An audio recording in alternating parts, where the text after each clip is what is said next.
So we are just average people who are wanting to maybe explore, maybe wanting to be maybe geographers, but not in a educational way. What's a good way people can get out and explore? You know, Florida has an award-winning network of state parks, and so I would encourage anybody, about 160, I can't remember the exact number, but there's a lot of them, and they're all over the place. I've lived here my whole life, did not know there was that many. And they cover a wide range of phenomena. Some of them are historic sites, some are geologic sites, and of course on top of that are national parks, and not just national parks and state parks, but there is the Ocala National Forest, plus a couple of other national forests up in North Florida, state forests all over the place, county parks left and right. There are plenty of opportunities to explore the outdoors.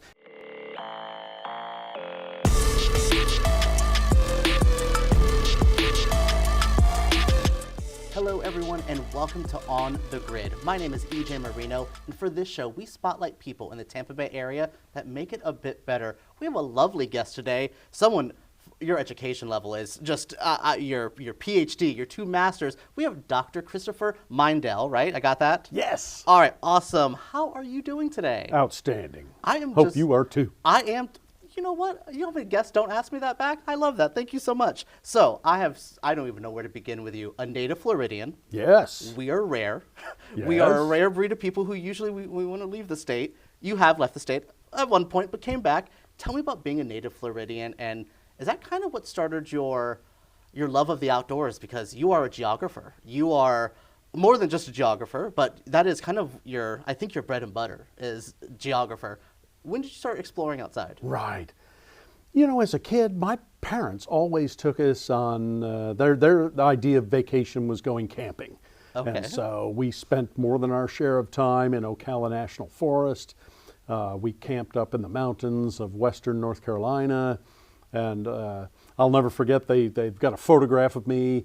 I fell in love with the big snails on a hike, and I must have had 20 snails up and down each arm. Goodness. And I've always appreciated the outdoors. Maybe not so much in an academic sense, but appreciated being outdoors. Wanted to play ball, but the problem was I ran hard and moved slow, and just wasn't gonna. My parents knew this long before I did. I understand that. But eventually came to education. Thought I like telling stories, and I enjoyed learning about the world and how it works and different aspects of it. And so I ultimately, partway through undergraduate studies, said, I think I want to be a high school teacher. Not many people say those words. No. That is not often I want to do this very specific, not going to be an easy job. You know, it seemed like it might be easy at the time. And then, of course, reality caved in around me, and I recognized that it's not an easy job at all. But it was fun nonetheless. Enjoyed that very much. Still loved coaching, loved teaching, but then ultimately thought, well, I'm still young. Can I do this at the college level? I don't know. So I had moved out, different life circumstances, out to California, got a master's degree in American history, came back and ended up teaching economics because that's the job I could find. Wherever we land, we have to kind of live there for a moment. That's right. After a couple of years of that, I wanted to learn more about geography because I understood its relationship to the landscape, and geographers are all about what's going on in the landscape. But I also wanted to see snow. As a native Floridian, spent a few years in Southern California, wanted badly to see snow. So I ended up going to get a master's degree in geography at University of North Dakota and saw plenty of snow. How was your first winter? Was it the Florida boy dream, or were you like, wow, this is Honestly, I think the Lord was taking care of the Florida boy because I experienced 20 below. And one of my professors said, 40 below keeps the riffraff out. And I sort of looked back at him, squinted, and said, almost all the riffraff. Loved it. Fell in love with cold weather. Now, do you know any cold weather geography? Is that where now? Well, we'll get into how to become a geographer, because I do think there's people out there who that may not be inaccessible. But your geography background, is that love just the swamps of Florida, the mountains? Do you kind of love all of the? Absolutely. Yeah. Take it all. As a kid, it was pretty easy to be judgmental about the landscape and say, well, I like this, I don't like this, I like. But as a geographer, you learn to appreciate everything for what it is. And the more you learn about how different environments function, the more you can appreciate them for what they are. And so I've grown to love all sorts of environments. And quite frankly, I'm not much of an urban guy, but even urban environments are interesting as well. That's where my architecture love comes in. It's just seeing, I'm like, okay, we may not have the plants, the trees here, but what are we doing with the building? How does that change the landscape? How does that all, growing up seeing the iconic New York City landscape, just that is such a burned in your head image. So I Right. love that you were like, even the urban has its benefits to it as well. Absolutely. So to kind of trail back, how do you become a geographer? Where does that begin? Because I know there's some kid outside playing with dirt Yeah. who loves it. My stepson is, I want to go catch the lizards outside kid. Yes. So Yes. how do we morph that mentality to where you are now? That's so interesting because as an undergraduate, I think I only took one course in geography because my Florida Southern College, they didn't offer a bachelor's degree in geography. So I did social science. I learned a lot about a lot of other things in addition to a little bit of geography. But over time, and this is true for lots of people who get maybe a master's degree in geography, they often don't have an undergraduate degree in geography. And so what often happens is that we may apply to places that offer master's degree in geography, and those programs might look at our academic background and they say, okay, well, if you take these 3 or 4 undergraduate classes on top of all of the courses that are required for a master's degree, you're good. You will understand essentially what geography is all about, that broad range of both human and physical phenomena. Well, I think what you have that history and that geography background come together because, to see where we are now, you have that inkling to go, but where were we 30 years ago? Where were we 50 years ago? I think that passion kind of blends together pretty well. Would you agree? Oh, absolutely. In fact, that's what I ended up doing my PhD in geography. It was essentially the historical geography of the Everglades.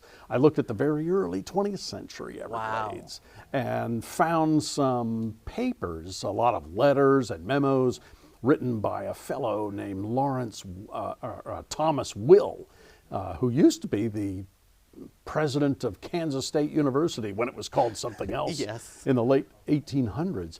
But anyhow, I used his correspondence and a lot of documents from that time period to paint a picture of what the Everglades were like in the early 20th century. That blows my mind hearing stuff like that because I read, you got to see where you were growing up kind of develop as well.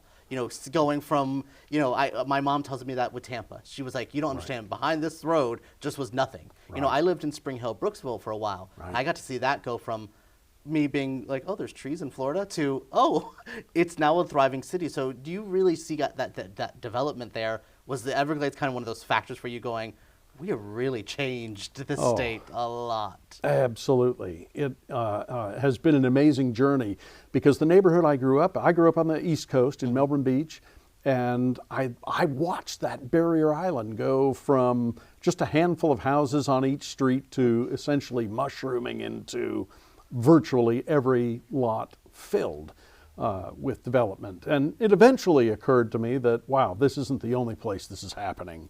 This is happening in a lot of other places around Florida as well. Took me a while to figure this kind of thing out.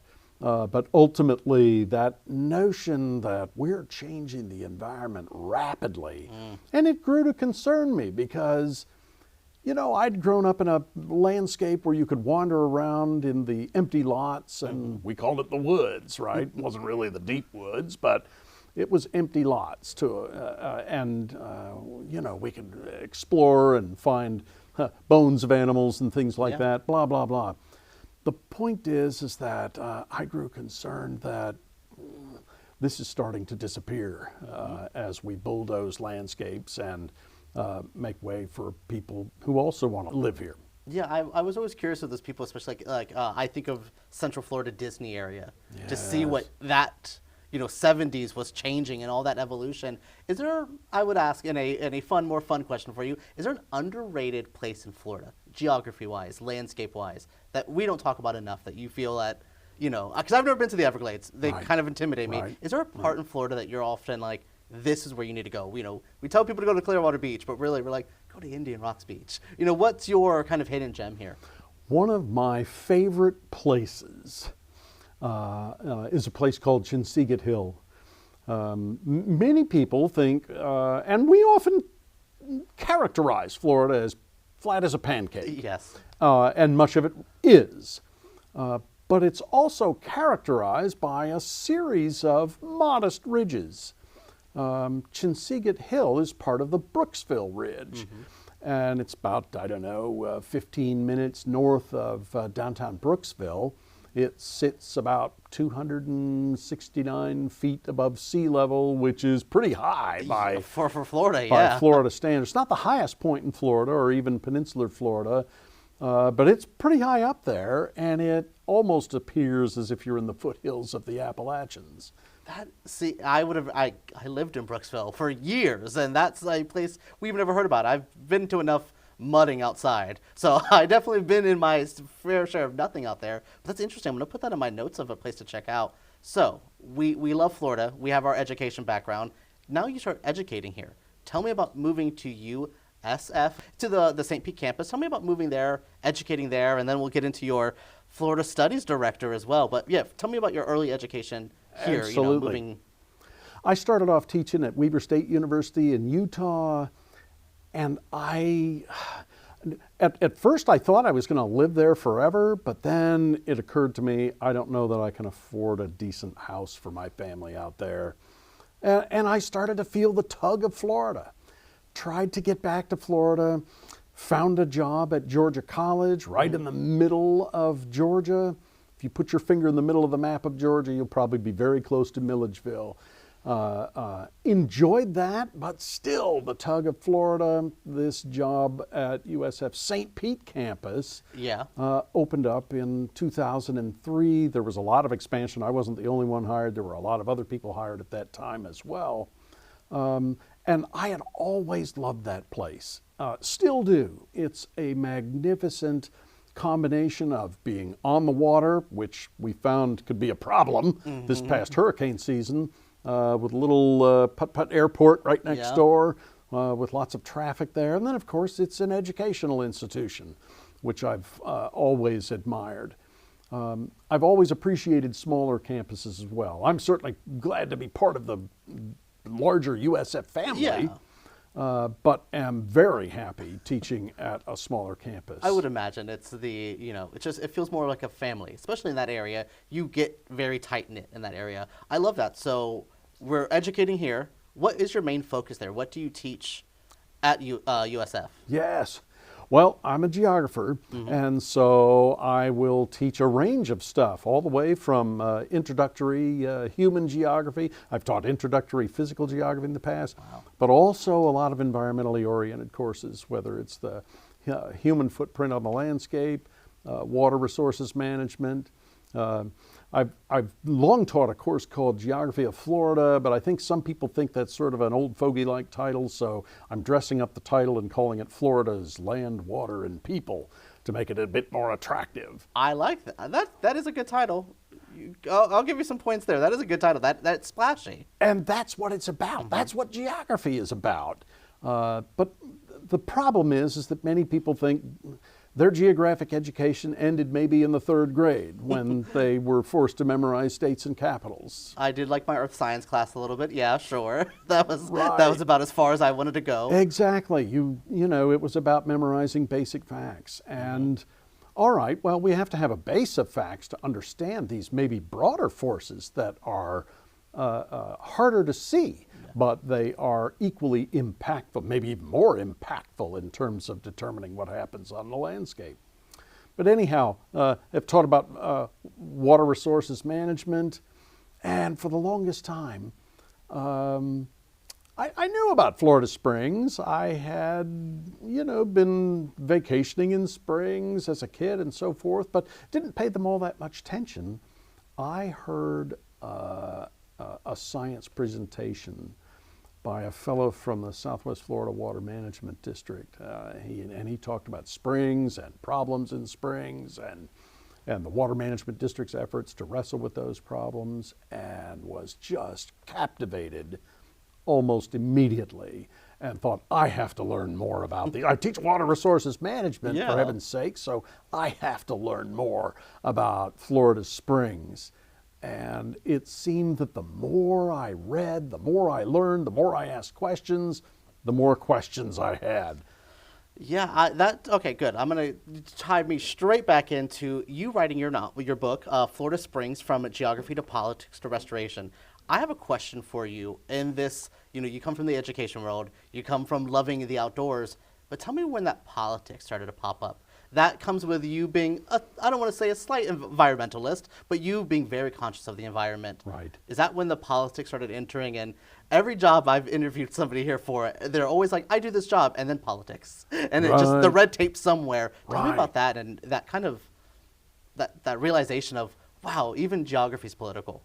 Absolutely. I don't think I was particularly politically you weren't radicalized by anything. No, none of that. Probably not until my 40s. And I started to recognize that, wait a minute, decisions that are being made in places like Tallahassee as well as Washington, D.C., they sometimes quietly, sometimes not, but they impact what goes on in our lives and on the landscape. And the more I read about some of the decisions politicians made, the more I recognized that it's important to pay attention because they make very consequential decisions. And I'm not here to get, go one side or the other and all of that. We all have our own. Yeah, someone has a finger. One side all deserves a finger point at one side. I mean, sure. Democrat, Republican, Independent. You're like, you've done something, something I don't like. Yeah, there from time to time. The bottom line is it's important for all of us to pay attention, and to recognize that we have a voice, and not just in November or whenever it's time to vote. That we can lend our voice and we can reach out to legislators, and it may feel like they don't hear us, but let's give them a little bit of a break as well. Yeah. It's hard for any legislator to do everything we want done because we're all different and we all want something a little bit different. On the other hand, there are some things that I'd like to think that all of us can appreciate, and that is like Florida's magnificent environment. Or even the national parks. I remember a politician, president recently, I was like, why are we talking about I thought we were keeping them forever, so it's interesting of how much that is attached to just keeping our country as beautiful as it is, preserving these lands here. I love that we preserve buildings. Right. We have historical landmarks, but why aren't we doing that with land as well? That's something I've always felt too is, I want to keep our Everglades as Everglady as we can. I lived in Weeki Wachee. I loved our mermaid shows. I want to keep that as pristine as we can. And I love that you have that passion for that as well. And I think that's interesting. You're not just an educator, you're also a bit of an activist too. You have that little bit of passion in you. Well, certainly try to convince students that, because they often say things like, well, what can I do? How can I help? I can see that there is a problem. What do I do about it? And so forth. And one of the most important things I tell them is pay attention and vote and become involved. And it's hard because we're all busy and we have family and friend obligations and we want to have fun and so on and so forth.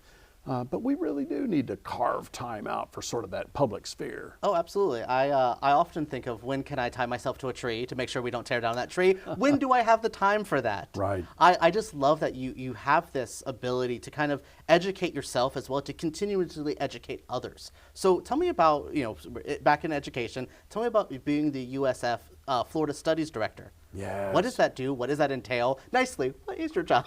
Oh, fantastic.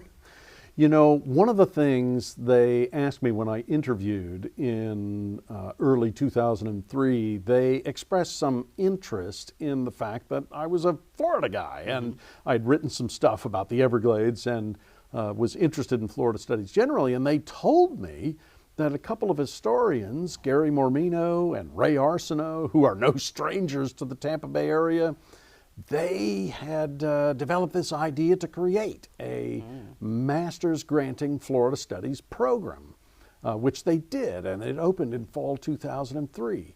And we've done a wide range of activities. It started with their scholarship and their writing, and they are serious scholars and writers. But it went beyond that. It also involved significant teaching and mentoring of students. I always appreciated their desire to bring students out into the landscape. And when I saw that, I thought, well, this is what I love to do. They embraced me. Yeah, they must have saw you coming. Like we talked about this before. How the universal places where we need to go sometimes. That was them. They found you, and you were that person they needed. Yes. And so as they, got to the point where they were nearing retirement and so forth, the dean asked if I would take over as Florida Studies Program Director, which I've been since, I don't know, about 2011 or something like that. It's a small program, and wish we could make it larger. And in some ways, maybe we'll get there, trying to nibble at the online education piece so that we can, because we know that Tampa Bay area, wonderful place, but it's getting expensive, and expensive for students of all stripes to drop what they're doing somewhere else and move here to study with us. And so I'm thinking more and more about at least trying to make this kind of education available to people outside the region. Which is so funny, because I think once people get to Tampa, they want to learn the history. Sure. As soon as, one person learns about Gasparilla, and then they're like, so the pirates, and then it comes to this and this, and I love that we have a rich history here. Absolutely. From the landscape to our history of just Florida in general. And then you go down to just Tampa in general. We're a very old city. Right. I had a grandmother who worked at cigar factories, 50s, 40s, things like that. It's interesting to see that Tampa has its history, and once people get here, though, they want to learn. Right. I don't know what it is about Tampa, but they get here and they really do embrace it. We saw Tom Brady come here, and he was really like, I really like Tampa. It's just so funny that we have such a beautiful history here. And same thing with St. Pete. I think St. Pete's the underrated spot here as well. The Dali Museum there. We have histories to a famous artist. Right. This is a very prominent area, and I love that you have that passion for it and are just wanting to just guide people that way just a little bit. Absolutely. Two of the oldest buildings in St. Pete are on our campus. They weren't originally built there. They were built a few blocks away, but they were eventually relocated to our campus. One of them, the Williams House, I think, built in 1890, and in ongoing repairs to try and restore it. These buildings take a lot of money to care for, but they are university offices. And I love that we have woven them into the fabric of our small campus. Oh, I love that. I can see the smile on your face when you talk about this. It makes me happy. It brings me joy. So we are just average people who are wanting to maybe explore, maybe wanting to be maybe geographers, but not in a educational way. What's a good way people can get out and explore, or a good way to get out and help? What's a way you can kind of guide people to, not fully getting our wonderful PhD like you have here, but how do we do this? Doesn't need to be. Florida has an award-winning network of state parks, and so I would encourage anybody to look at that. I don't know, there's about 160, I can't remember the exact number, but there's a lot of them, and they're all over the place. I've lived here my whole life, did not know there was that many. And they cover a wide range of phenomena. Some of them are historic sites, not too terribly many, but some are. Some are geologic sites. Some feature they feature all kinds of environments. And of course, on top of that are national parks, and not just national parks and state parks, but there is the Ocala National Forest, plus a couple of other national forests up in North Florida, state forests all over the place, county parks left and right. There are plenty of opportunities to explore the outdoors, and many of these places have interpretive signs where you can learn a little bit about what's going on at different places. My wife is sometimes say, come on, it's time to go. And I'm like, well, no, I want to read about this place and so forth. But at the end of the day, there are plenty of opportunities to do this. I need like a little podcast with you, so every time I go to one of these parks, you're just in my ear like, this is where you should be looking at. Just, I need a guided tour from you. I think that would be great. And I love that I asked this question. You're like, your answer was, just go outside. Yeah. But I think that's it's such a simple thing. And I have a stepson, like I said, that is an inside kid. He loves his iPad, but he just loves going outside and just sitting in the dirt and just playing and exploring. I love that passion is still there, and I love that you want to push that passion of just get outside and get dirty. Absolutely. And ask questions.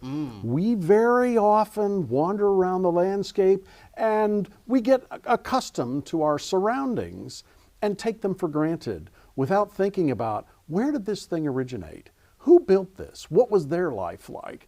I mean, that's the connection between history and geography. There are the visible manifestations of people's activities on the landscape, both past and present.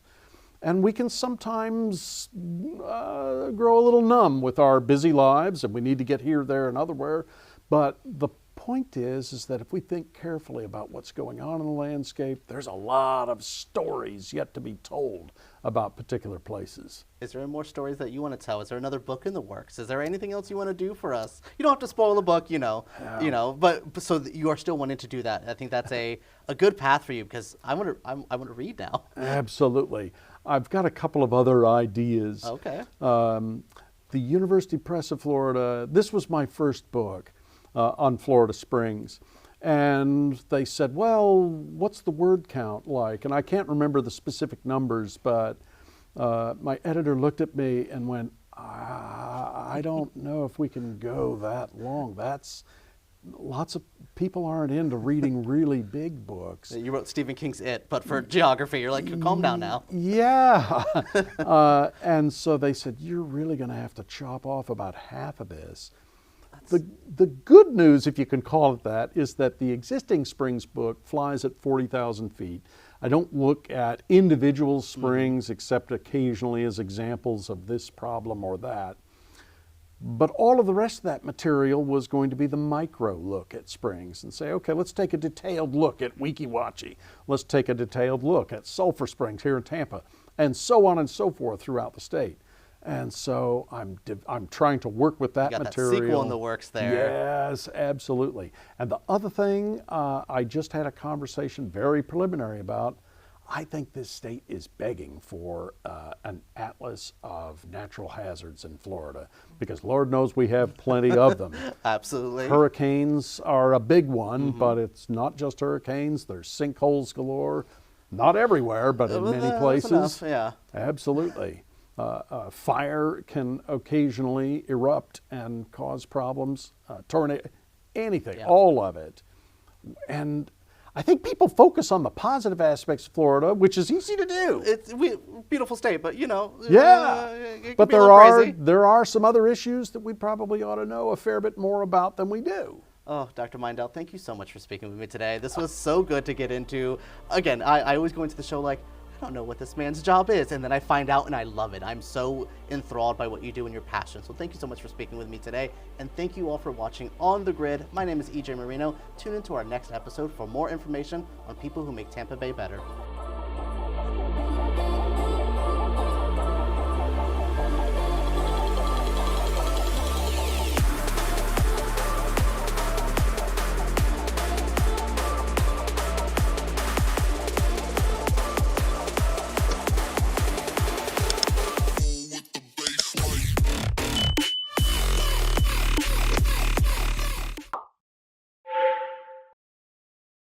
Hi, I'm Dr. Chris Meindl from the University of South Florida St. Pete campus, and you're watching Tampa Bay Community Network.